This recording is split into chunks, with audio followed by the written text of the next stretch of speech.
இங்க ஒரு சின்ன ரெஸ்டாரண்ட்ல அந்த ஏரியால கூலி வேலை பார்க்குற ஏழை தொழிலாளிகளுக்கு சாப்பிடறதுக்கு ரொம்ப கம்மியான காசுல மதிய சாப்பாடு போடுறாங்க.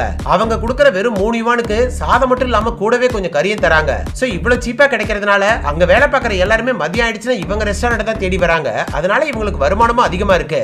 ஆனா மொத்தமா ஒரு நாள் கணக்கு பண்ணி பார்த்ததுக்கு அப்புறம் தான் தெரியுது அவங்க கொடுக்கற 3 யுவானுக்கு செலவு மட்டுமே 4 யுவான் ஆயிருக்கு. இப்படியே போச்சுன்னா சீக்கிரமா ரெஸ்டாரண்ட் இழுத்து மூட வேண்டிய நிலைமைக்கு போயிடும். சோ என்ன பண்ணலாம்னு அந்த ரெஸ்டாரண்டோட முதலாளி யோசிக்கிறாரு. அதை பார்த்த கூட இருக்கிற ஒருத்தன் கறிக்கு பதிலா காய்கறியை போடலாம், இல்லைன்னா காசு அதிகமாக்கலாம் ஐடியா கொடுக்கறான். ஆனா இது ரெண்டுமே வேலைக்கு ஆகாது. ஏன்னா காசு கம்மியா இருக்கிறதுனால தான் மக்கள் அதிகமா வந்து சாப்பிடுறாங்க. அதே மாதிரி அந்த காசுக்கு கறி கிடைக்கிறனால தான் இவங்க ரெஸ்டாரண்ட்டை தேடி வராங்க. அப்பதான் அந்த முதலாளிக்கு திடீர்னு ஒரு ஐடியா வருது. உடனே கறிக்கு பதிலா சிக்கனோட குடல் மாதிரியான மத்த உறுப்பு எல்லாத்தையும் எடுத்துட்டு வர சொல்றாரு. இவங்களும் எடுத்துட்டு வந்து கொடுக்குறாங்க. அதை வச்சு இவர் ஒரு குழம்பு ரெடி பண்றாரு. கடைசியில சமைச்சு முடிச்சதும் அங்க வேலை பார்க்கறவங்களுக்கு சாப்பிட கொடுக்குறாரு. அதை சாப்பிட்டு பார்த்தவங்க அதோட டேஸ்ட் ரொம்ப நல்லா இருக்குன்னு சொல்றாங்க.